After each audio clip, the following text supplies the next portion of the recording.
किया था इसमें, जिसका नाम था रूरल डेवलपमेंट। उसमें हम लोगों ने ये समझा था कि रूरल डेवलपमेंट होता क्या है, ठीक है, चैलेंजेस क्या होते हैं रूरल डेवलपमेंट के। उसमें हम लोगों ने देखा था the challenge of rural credit, rural credit के चैलेंजेस देखे थे हम लोगों ने, ठीक। उसके बाद चलिए उसके हमने कुछ पॉइंट्स देखे थे, जिसमें इंस्टीट्यूशनल सोर्सेज के कुछ पॉइंट्स थे, जिसमें हम लोगों ने कोऑपरेटिव क्रेडिट सोसाइटी देखा था। दूसरा देखा था हम लोगों ने state bank of India and other commercial banks देखे थे। चलिए अब आगे बढ़ते हैं। इसमें थर्ड पॉइंट है हमारा regional rural bank and land development bank. Regional rural bank जिसको हम लोग RRBs भी कहते हैं, ठीक। RRBs and land development bank were set up to promote credit supplies particularly in the remote rural areas and backward districts, ठीक है। तो ये जो RRBs and land development banks थे, इनका मेन क्या काम था कि क्रेडिट को प्रमोट करना और क्रेडिट सप्लाई करना, ठीक है। कहाँ पे? ज़्यादातर ऐसे एरियाज में जो बहुत ही ज़्यादा बैकवर्ड हैं और एकदम गांव या देहात में आते हैं, ठीक है, जहाँ पे किसी भी तरीके की कोई भी फैसिलिटीज ना अवेलेबल हो। These banks operate at the district level and are under obligations to focus on credit needs of weaker section of the rural population। तो इस तरीके की जो बैंक्स होती हैं ये डिस्ट्रिक्ट लेवल पे काम करते हैं और इनका मेन फोकस क्या होता है कि जो भी वीकर सेक्शन है हमारे रूरल पॉपुलेशन का, उसकी जो क्रेडिट नीड है उसको फुलफिल करना। क्लियर है ये सबको? फोर्थ पॉइंट है हमारा national bank for agriculture and rural development, जिससे नाबार्ड भी बोलते हैं हम लोग, ठीक है। तो NABARD is an apex institution holding policy planning and operations in the field of rural credit and related economic activities. जो नाबार्ड होता है वो क्या होता है? एक बड़ा इंस्टीट्यूशन है जो क्या करता है, जिसकी पॉलिसीज होती हैं अपनी, जिसकी अपनी प्लानिंग होती है, जिसके अपने ऑपरेशंस होते हैं, किस जगह पे किस फील्ड के लिए, रूरल क्रेडिट के लिए एंड रिलेटेड इकोनॉमिक एक्टिविटीज के लिए। It remains function are as these. इसमें क्या क्या फंक्शंस होते हैं? जैसे नंबर 1 होता है to serve as a apex funding agency for the institutions providing credit to national areas, sorry rural areas. मतलब इस तरीके के जो नाबार्ड बैंक्स होते हैं, नाबार्ड होता है, इसका मेन काम क्या होता है? एक बड़े इंस्टीट्यूशन के रूप में, एजेंसी के रूप में काम करना, ठीक है। किसके लिए? इंस्टीट्यूशन, ऐसे इंस्टीट्यूशन के रूप में जो क्रेडिट प्रोवाइड करा सके रूरल एरियाज में, ठीक। सेकेंड है हमारा to take appropriate measures to improve the credit delivery system. मतलब एक ऐसा डिसीजंस लेना जिससे कि जो क्रेडिट डिलीवरी सिस्टम है उसको इम्प्रूव किया जा सके।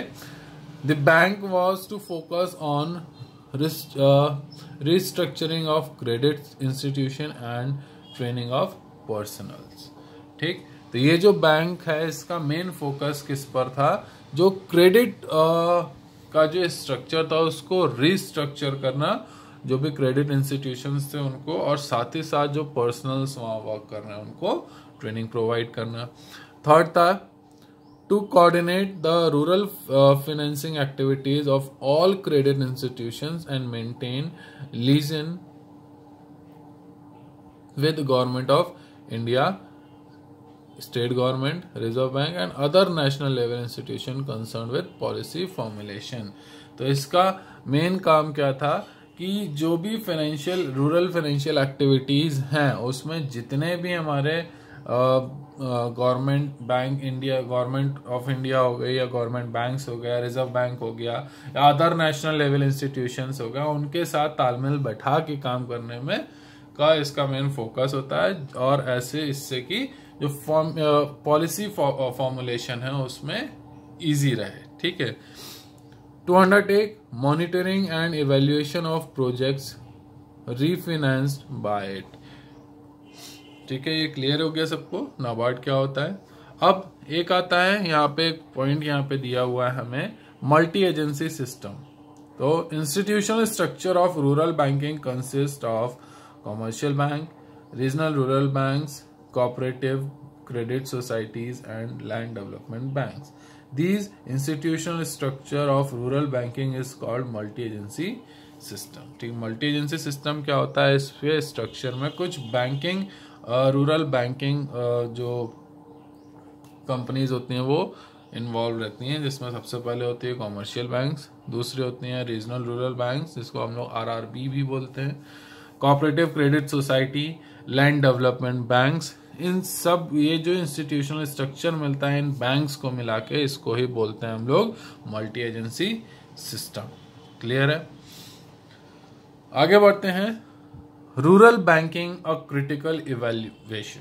ठीक, रूरल बैंकिंग क्या है? एक क्रिटिकल इवैल्यूएशन के रूप में इसको समझते हैं कि ये एक्चुअली है क्या। Rural banking in India has significantly expanded over time. जो रूरल बैंकिंग है इंडिया में वो समय के बीतने के साथ साथ काफी बढ़ गई है। The expansion has been significant particularly since nationalisation of major commercial banks in 1969। अब ये जो एक्सपेंशन हुआ है ये किसके बाद से हुआ है? जब से कुछ बड़ी बैंकों, जो बड़ी कमर्शियल बैंक्स हैं उनका नेशनलाइजेशन कर दिया गया है 1969 के बाद से। Nationalisation of commercial bank marked the beginning of social banking in the rural areas. ठीक, ये जो नेशनलाइजेशन ऑफ कमर्शियल बैंक्स है इससे क्या हुआ, एक सोशल बैंकिंग एरियाज में, रूरल एरियाज में एक मार्क छोड़ा है इसमें अपना, या अपना एक प्लेस बनाया है, implying provision of institutional credit at moderate rate of interest. किस चीज में? कि ये वीकर सेक्शंस को लो इंटरेस्ट रेट पे या मॉडरेट इंटरेस्ट रेट पे, कि ना उनको ज्यादा हो ना हमें कम हो, उस रेट पे वो इंस्टीट्यूशनल क्रेडिट प्रोवाइड करा सके। आगे बढ़ते हैं। Establishment of NABARD has made a substantial difference in the institution of rural credit। अब ये जो नाबार्ड का इस्टेब्लिशमेंट हुआ है इससे क्या हुआ, काफ़ी सारे डिफरेंसेस जो थे इंस्टीट्यूशनल के ऑफ रूरल क्रेडिट के, जो वो काफ़ी सारे डिफरेंस दूर हुए। Rural financing has become much more organised than ever before. जो रूरल क्रेडिट था वो क्या हो गया था, काफ़ी ज़्यादा ऑर्गेनाइज हो गया था पहले के मुकाबले, जो पहले कभी नहीं था। ठीक है। It is not denying the fact that institutional credit has gone a long way in liberating the farmers from the debt trap of mahajans and money lenders। अब हम ये कह सकते हैं कि इंस्टीट्यूशनल क्रेडिट की वजह से क्या हुआ, जो फार्मर्स डेब्ट ट्रैप में फंस जाते थे, किसके? जो महाजन और जो मनी लेंडर्स थे उनके, उससे अब वो क्या होने लगे, सेफ होने लगे। ठीक है। Also it is not denying the fact that institutional credit has promoted commercialisation of agriculture. और हम इसको भी नहीं जुटला सकते, ये जो इंस्टीट्यूशनल क्रेडिट है इससे क्या हुआ, जो एग्रीकल्चर है उसका कमर्शियलाइजेशन भी स्टार्ट हुआ। But there is a flip side also, लेकिन इसकी एक नेगेटिव साइड भी है, इसको भी समझते हैं हम लोग।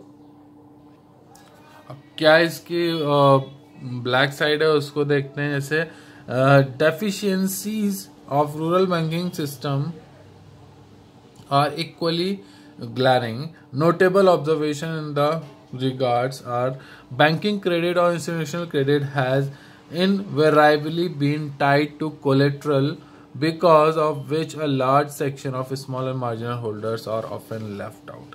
अब इस तरीके की जो बैंकिंग क्रेडिट या इंस्टीट्यूशनल क्रेडिट होता है ये किससे बना हुआ होता है, कोलेट्रल से बना होता है, जिसको हम लोग सिक्योरिटी या गारंटी बोलते हैं अगेंस्ट द लोन। ठीक है। इस वजह से क्या होता है कि एक बहुत ही बड़ा स्मॉल और मार्जिनल सेक्शन जो होता है वो क्या होता है, पीछे छूट जाता है, क्योंकि उनके पास एज अ गारंटी या एज अ कोलेट्रल सिक्योरिटी देने में उनके पास देने के लिए कुछ नहीं होता है, इस वजह से वो पीछे छूट जाते हैं।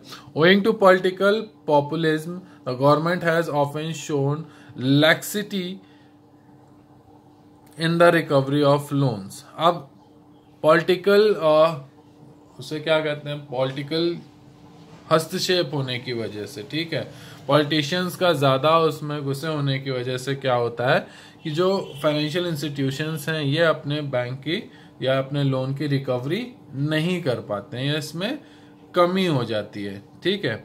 As a result default rate has tend to swell over time. जो डिफॉल्ट रेट होता है वो क्या हो जाता है, दुगना हो जाता है टाइम के बीतने के साथ साथ। Apart from commercial bank most financial institutions have the farming families, ठीक। अगर कमर्शियल बैंक से हट के बात की जाए तो जितने भी फाइनेंशियल इंस्टीट्यूशंस हैं वो क्या है, fail to develop a culture of thrift among the farming families. जो सेविंग फॉर द फ्यूचर क्या है, कल्चर ऑफ थ्रिफ्ट को क्या बोलते हैं हम लोग, सेविंग फॉर फ्यूचर। जितने भी फार्मिंग फैमिलीज हैं वो अपने फ्यूचर को सेव करने में क्या है, फेल है, ठीक है। Mobilisation of deposits has remained rather subdued. Social banking in rural areas are taken a hit in the wake of economic reform of 1991। ये जो social banking in rural areas है ये दोबारा से कब जागा, इकोनॉमिक रिफॉर्म 1991 के बाद से, ठीक। Impact of that of the farmers is generally becoming so huge that suicidal deaths are rising from source to centuries, particularly in the state of Andhra Pradesh and Maharashtra, ठीक।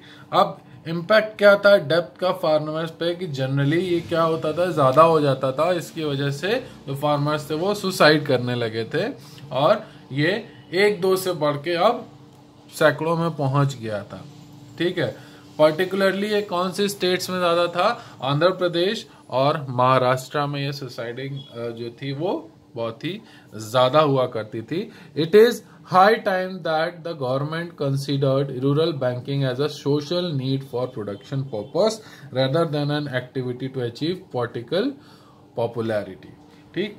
अब इससे क्या हुआ कि गवर्नमेंट को अब ये समझ में आ गया कि ये जो रूरल बैंकिंग है ये जो सोशल नीड है प्रोडक्शन पर्पस के लिए, ठीक है, उसके लिए ही ज्यादा बेटर है, ना कि अपनी पॉलिटिकल पॉपुलैरिटी को बढ़ाने के लिए, ठीक।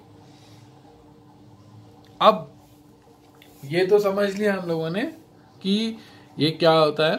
अब यहाँ पे एक पॉइंट दिया हुआ है हमें, किसान क्रेडिट कार्ड, जिसको हम लोग केसीसी भी बोलते हैं, किसान क्रेडिट कार्ड स्कीम। अब ये क्या है, the Kisan credit card scheme aims at adequate and timely support to the farmers for their short term credit need. ये जो केसीसी होता है स्कीम, इसका मेन एम क्या था कि छोटे छोटे टाइम के बाद फार्मर्स को क्या करना, शॉर्ट टर्म उनकी जो क्रेडिट नीड है उनको फुलफिल करते रहना। अंडर द स्कीम बैंक में issue Kisan credit card to the farmers who are otherwise eligible for short term credit for crop production, ठीक। तो इस स्कीम के अंडर में क्या होता था, जो बैंक होते थे वो केसीसी या किसान क्रेडिट कार्ड उन फार्मर्स को इश्यू कर देते थे जो शॉर्ट टर्म क्रेडिट के लिए एलिजिबल होते थे क्रॉप प्रोडक्शन के लिए। Allied activities and other non-farming activities, clear है। The farmers under the scheme are issued a credit card cum passbook incorporating the name, address, particular of land holding, borrowing limits, validity period etcetera. ये जो card होता था, KCC card होता था, इसमें क्या क्या होता था, जो फार्मर है उसका नाम होता था, ठीक है, जिस बैंक से रिलेटेड है उससे उसका नाम होता था, पासबुक होती थी, उसमें एड्रेस होता था, पर्टिकुलर लैंड, जो भी लैंड है उसका डिस्क्रिप्शन होता था, ठीक है, बोरोविंग लिमिट होती थी, उसमें कितना बोरो कर सकते हैं, वैलिडिटी पीरियड होता था, ये सब उसमें लिखा होता था, ठीक है। तो ये समझ में आया आपको। अब यहाँ पे एक पॉइंट और है हमारा, and alarming fact. Alarming fact क्या है हमारा, default rate among the borrowers is assuming alarming proportions. जो डिफॉल्ट रेट था बोरोवर्स का वो क्या था, एक अलार्मिंग प्रोपोर्शन था, while many may be genuine defaulters, ठीक है।